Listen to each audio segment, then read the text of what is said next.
paz do Senhor. Eu sou a missionária Amanda Fernandes e venho trazer uma reflexão neste dia sobre a aliança. 1 Samuel, capítulo 18, versos 3 e 4, diz assim: E Jonatas e Davi fizeram aliança, porque Jonatas o amava como a sua própria alma. E Jonatas se despojou da capa que trazia sobre si e a deu a Davi, como também as suas vestes, até a sua espada, o seu arco. Observamos que no capítulo 16, Davi foi ungido no meio dos seus irmãos. No capítulo 17, ele se incomoda com a afronta sucessiva de Golias e ali ele se dispõe a pelejar, devolvendo a afronta de Golias, e em nome do Senhor dos Exércitos, ele lança uma pedra que é capaz de tombar um gigante de quase 3 metros de altura. No capítulo 18, então, ele sendo aproximado do rei Saul, a alma de Davi se liga à alma de Jonatas e ambos começam a se amar profundamente, e eles escolhem então e decidem fazer uma aliança. No verso 1 do capítulo 18 é muito claro, dizendo que a alma de Jonatas se ligou à alma de Davi e Jonatas o amou profundamente. Então podemos entender que o amor que começou a ser gerado entre ambos não foi um amor raso, não foi um amor superficial, mas foi um amor. A partir do capítulo 17, torna-se notório na Bíblia que Saul, ele começa a se incomodar aos poucos com a vida de Davi, porque ele já entendia que Davi era o escolhido para reinar em seu lugar. E ele não queria que o seu filho Jonatas perdesse o trono. Mas aí algo começa a chamar a minha atenção. Jonatas compreendeu, assim como seu pai, que o sucessor escolhido por Deus para se assentar e ocupar o trono era Davi. Mas Jonatas, ele não se incomodou em momento algum com aquilo que Deus havia depositado sobre a vida de Davi. Muito pelo contrário, ele se tornou um pacificador, um auxiliador e alguém que de fato amava e promovia o ministério que Deus já estava sinalizando que tinha estabelecido. Falar de aliança sobre a vida de Davi é falar de juramento. Falar de aliança é falar de acordo, falar de aliança é falar de lealdade, é falar de proteção, como diz Champlin, é falar de ajuda mútua, é evidenciar aquilo que Deus tem na vida do outro. Só honra a aliança quem entende a identidade que possui. Só honra a aliança quem respeita aquilo que o outro carrega.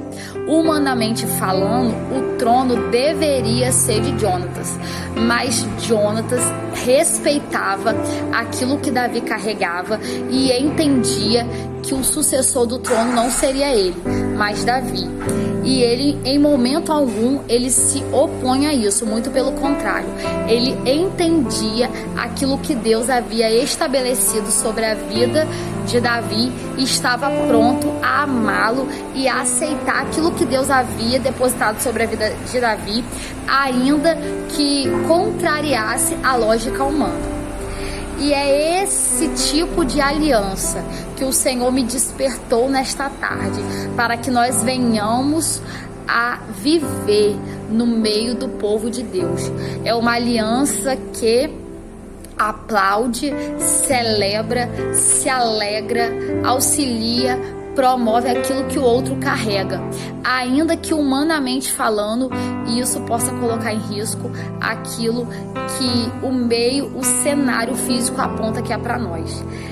Para respeitar o que o outro carrega e auxiliar o outro na caminhada, é preciso que a identidade de cada um de nós esteja de fato curada e bem resolvida em Deus.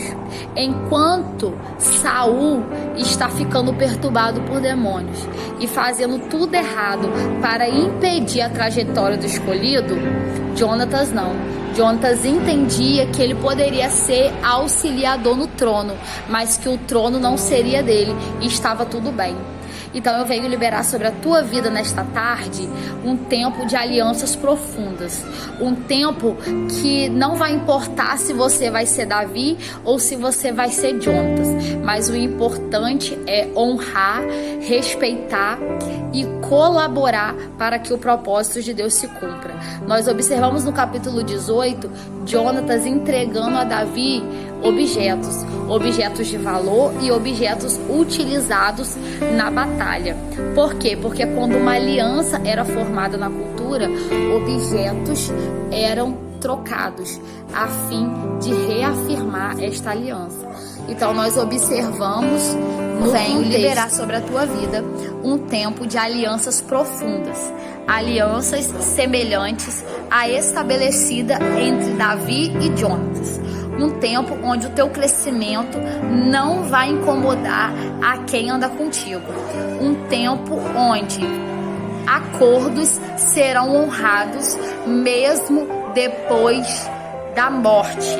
Um tempo onde a dinastia que vai se levantar vai honrar a aliança e não vai destruir a dinastia que passou, porque vai entender que lealdade é princípio importante para se ocupar o trono. Que Deus te abençoe e abra sobre a tua vida um tempo de alianças pautadas na palavra e no amor. Um tempo onde quem andar contigo não vai se incomodar com aquilo que Deus vai desenrolar na sua vida. Que Deus te abençoe. Receba um novo tempo de alianças genuínas, entregue e estabelecidas por Deus. Graça e paz.